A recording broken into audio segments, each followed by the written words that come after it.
she was like, oh wow, your hair's kind of like pubes, and I'm like, oh, okay. That I look like Aunt Jemima. If I put my finger in your hair, I might not get it back. So you have curly hair. Do you wash that every day? A lot of us naturals, we struggle. We try to be nice, but it's really irritating when people just come up and just touch our hair for no reason. Like, oh my goodness, your hair is so poofy. It's like a cloud. It feels like cotton. It's just...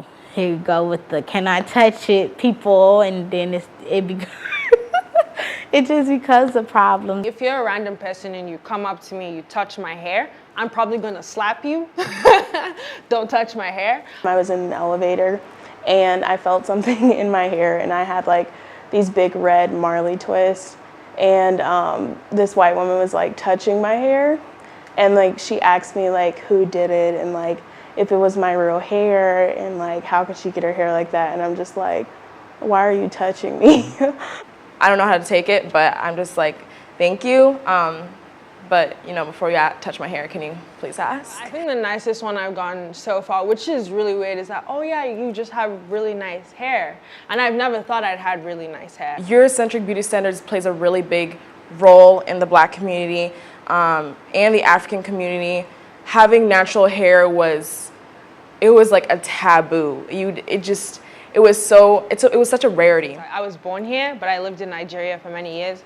So I've been coming here and I'm like, oh wow, look at like, you know, white people's hair, like it's straight or it's like curly, and it's like, it's not like, oh, if you brush their hair, you're not flinching, you're like, ugh, ugh. So growing up, I've straightened my hair a lot because you hear terms like your hair is nappy, and it would be mostly from like Black people, because growing up, Black people did not cherish and love natural hair. It was a thing to have weaves and straightened hair, and so I was forced and I felt the pressure to achieve that beauty standard. It's teaching younger children not to like themselves and to start adoring other women that are not in their culture. And it just made me feel so bad, because I'm like, the hair that naturally grows out of my head, was raised to hate it. I was brought up thinking, oh yeah, like braids is pretty, and like straight hair, weaves are pretty. You can't have your actual hair out,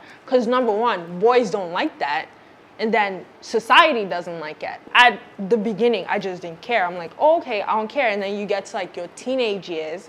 Thank God I'm not a teenager anymore, but when I first got into teenage years, you're like, oh, I want other people to notice me, and I want guys to see me.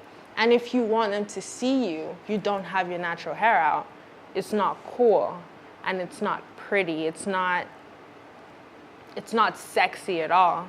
It's such a problem that I didn't even know what my natural hair looked like until I came to college. I had a perm as soon as I turned 7. My mom put perm in my hair. I hated it.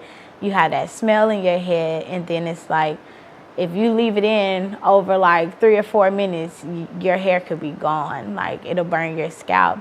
And when I came to college, I realized like I didn't want to have to keep perming my hair to fit in anywhere. By the time I was ready to just cut it all off, I'm like, I don't want the permanent anymore. This was damaging my hair. I couldn't tell the difference between the straight parts of my hair and my natural hair. So I was like, okay, I'm ready to just cut this crap off and let's start over so I can see the actual length of my hair. And I went to the barber with like my decently high hair that was probably like up to here, and I just cut it all off. That was like the huge big chop. Did the big chop. It's called the big chop, and it's a very emotional experience, because you know, when you go to the salon and they mess up your hair, like some girls will cry, and I actually cried when I cut off my hair. Like, as I saw it fall to the ground, I was holding in, like, you know, I don't think anyone understands, like, I was holding in a single tear in my eye. I was like, okay. And I kept looking at the mirror and I was like, okay, so you officially look like a guy. Like, I thought like, oh great, I look like a boy now. Everyone's gonna be like, oh hey, there's a second man coming into the building, and I'm like, no, I'm a girl, I have boobs. Come on guys. But But it was awful. But of course, my mom she's like, oh my God, you look so beautiful. I'm like, Mom, you're not the person I want to hear this from right now. At first I was like ready to do it, and then as soon as I cut off my hair, I was like, dang, I'm bald-headed. But but it was at the same time, it felt really liberating. That process was hard too, going natural.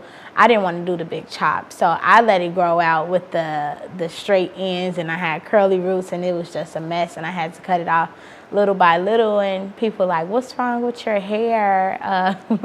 Like, why is some straight and some curly? And they didn't understand, like, it's always a history behind hair. I felt like I was always hiding behind my hair. Like, I let my hair define me and my beauty and my confidence. And so me cutting it, it gave me like something else to hold on to. Recently, I did the big chop again, but this time it wasn't because my hair was damaged. It was because I feel a lot more free. 2 years ago when I first got it cut, I didn't want anyone to see it. I didn't want anyone to know about it. I wore very ugly looking wigs, literally because I was like, I would rather wear this ugly looking wig before I ever take my actual hair out. So 12th grade is when I finally came out like with my natural hair. It's weird to say the word came out, you know, but yeah, that's basically what it was. I went natural freshman year of college, and I got different comments from different kinds of people. They would say stuff like, oh, you have really good hair. Are you mixed? And I'm like, no, what is good hair in your definition? That's a very ignorant statement. I have natural hair. I just put my weave in to let it grow, because natural hair is more sensitive than other people's hair. Do I choose to wear a wig? Because one, it's hot. Like, dude, look at this hair. But no, I choose to wear one simply because it's cold outside. If my hair is in the cold for too long, it starts to literally fall out. And I cannot have my hair fall out. I like my hair full and luscious and pretty and have life and like vibrancy in it. My hair under this thing, like I could take it out, I could show it out because I love it like that. And I'm comfortable showing it. I really love my hair, and everyone's like, oh my gosh, like your hair's so long, how did you get it that long? Like, and so people ask me how to maintain your hair and how to take care of your hair, and it really kind of inspires other women to go natural as well.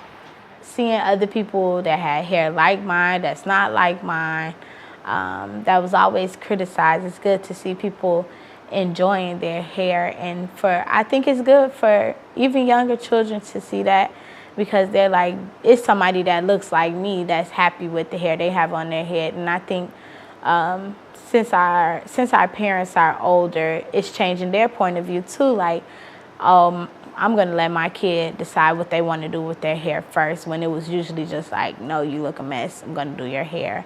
Either way it goes, whether you have a weave and natural hair, it's still growing, it's still healthy. So yeah, I love the natural hair movement. Yeah, it's an entire crazy fashion. This is what